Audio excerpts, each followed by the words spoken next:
Hi guys, welcome to my vlog. So ayan, sasagutin natin yung question ng mga kababayan natin na ano daw kumuha ng driving license dito sa Poland.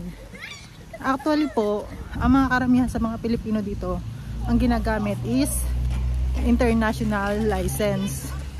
Kaya kung kayo may mga Philippine license kayo, ipa-convert nyo into international driving license para magamit nyo dito sa yung part ng Europe. Tapos iba naman tinatanong kung saan daw pwedeng mag driving school dito. Actually guys, maraming driving school dito. I-search nyo lang sa Google kung saan kayo malapit na lugar na mag-i-stay para doon kayo makapag-driving school. Kasi yung mga international driving license, pwede nyo naman ipa-convert yan into police driving license. Basta ang sabi kasi ng brother-in-law ko, kailangan ko lang daw kumuha ng 30 hours kapag nag-driving school, which is hindi ko na daw kailangan kasi nga marunong na ako mag-drive. Ang gawin ko na lang daw is punta sa LTO at mag-actual driving para ma-approve or magkaroon ako ng driving license ng police. So kapag yun ang ginawa ko, kailangan ipasa ko lang daw yun, pati yung sa exam. Ganun ang gagawin ko sa sistema. Actually guys, halos lahat naman kasi dito ng mga Pilipino ang ginagamit puro international, which is okay naman kasi nagagamit ko. Gaya ako kapag bumili rin ako ng insurance, yun lang din naman ang ang ipinipresent ko, which is ina-acknowledge naman nila. Pero meron tayong mga kababayan dito na nako-convert nila into EU driving license yung kanila. Gaya ako, nung time na nagpunta kami sa embassy, Philippine Embassy, nagkataon naman na may mga truck driver doon na kababayan natin na naging EU driving license na. Tapos tinanong ko sila kung paano nila pinrocess. Ang sabi nila, ang direct daw nag-process nun is mga employer nila. Tapos tatanungin ko na lang din yung consul sa balik namin ni baby kasi kukunin ko yung passport niya sa A12. Pupunta kami doon. Yung mismong consul na ang tatanungin ko kung paano yung ginawang sistema. Pero kung complicated na ganun na employer, usually kasi sa mga truck driver lang yan. Pero pagka mga factory worker, mahirap. Hindi inaasikaso yan ng mga agency. Kumbaga ikaw talaga yung mag-aasikaso ng personal.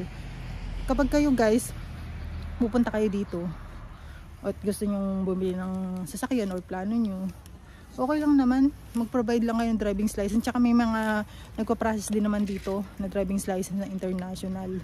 Pero yun talaga guys, sabihin ko talaga sa inyo, bypass yun hindi nyo pwedeng gamitin sa Pilipinas yun, dito lang talaga kasi nga hindi naman siya ganun ka-legal. Pero huwag kayong matakot na gumamit nun kasi nagagamit ko naman yun din nung hindi pa dumarating yung driving license ko from Taiwan, kasi sa Taiwan ako nag-driving school. Late ko na siya nung nakuha. Kumbaga nagamit ko pa siguro siya ng mga less than 1 year, pero okay naman, wala siyang problema. So kung tatanungin nyo naman na mahirap bang kumuha, hindi. Ang ginawa ko lang is nagbayad lang ako, binigyan lang ako ng instruction ng mga personal information, hiningi lang sa akin, tapos nagbayad, ganun lang ang ginawa ko. Magkano binayaran ko is 700 zloty. Medyo malaki kasi nga syempre mga Pinoy din na nagko-process, kaya medyo kalakihan. Alam niyo naman din ang mga ugali ng mga Pinoy.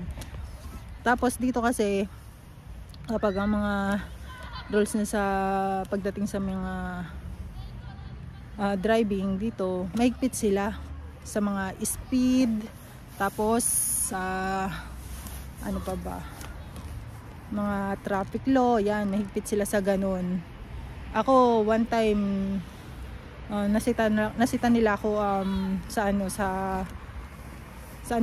backlight ko sa mismong plaka. Kasi yung isa hindi ko namamalayan, yung isa hindi na pala gumagana, yung isang ilaw. So hindi raw nakikita kasi nga gabi kami bumiyahe noon, so hindi raw nakikita yung plaka ko. Nasita lang naman ako kasi nga parang na-determine nila na taga rito lang din ako. Hindi naman ako tinikitan, pero sinabihan lang ako na ipaayos.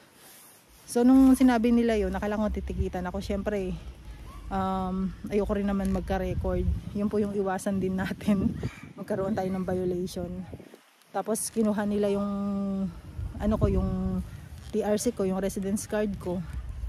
After nun, wala naman na. Sinabihan lang naman ako na ipaayos. Tsaka isa pa yon, kapag mag-driving lesson pala kayo dito, isa sa kunin sa inyo is yung TRC, yung residence card. Importante yon. Hindi kayo inaalaw na mag-driving lesson dito sa Poland through police license kapag wala kayong TRC. Kapag may TRC na kayo, tsaka pwede kayong kumuha ng police driving license. Pero kung kayo darating dito, sa tingin nyo na kailangan nyo na talagang gumamit ng sasakyan kasi hindi naman talaga ganun kadali kapag walang sariling sasakyan dito, mag-provide na kayo ng international driving license. Kung tatanungin nyo kung kanino magpo-process, mag-message lang kayo at mag-process din kayo dun sa nag-process sa akin. Madali lang guys, as in, bayad ka lang talaga. Pero ang proseso niya, payment first bago siya mag-process, ganun ang sistema. Pero legit yon. Kasi marami na kami nagpagawa doon sa kanya nung time na yon. Especially kapag, alam niyo yung tipong pagka winter, mahirap kapag yung nagko-commute, naglalakad, mahirap. Kaya kailangan din talaga may sariling sasakyan. Tapos yung iba naman na kababayan natin na hindi marunong mag-drive, wala, tiis-tiis din talaga kapag ganun ang sistema. Gaya nga ng mga kaibigan kung dumating dito, sabi nila ang hirap daw kapag wala kang sariling sasakyan kasi nga hindi sila marunong mag-drive. Sabi ko, wala naman tayong magagawa kapag ganun. Yung iba nga nagtitiis sa pa-taxi kapag taxi. Ang mahal din kasi ng binabayaran. Kaya wala silang option, wala silang choice kasi napunta sila sa mga factory or agency na sila mismo yung nagpo-provide ng transportation, kaya mahirap yon. So dito naman kasi maluwag lang din ang kalsada, hindi kagaya sa Pinas na talagang crowded. Hindi, dito maluwag, tsaka dito mababait ang mga driver. Talagang pagbibigyan kanila na yung nag-giveaway talaga sila, hindi sila nakikipagsiksikan. Walang ganun dito, wala pa ako naranasan na ganito.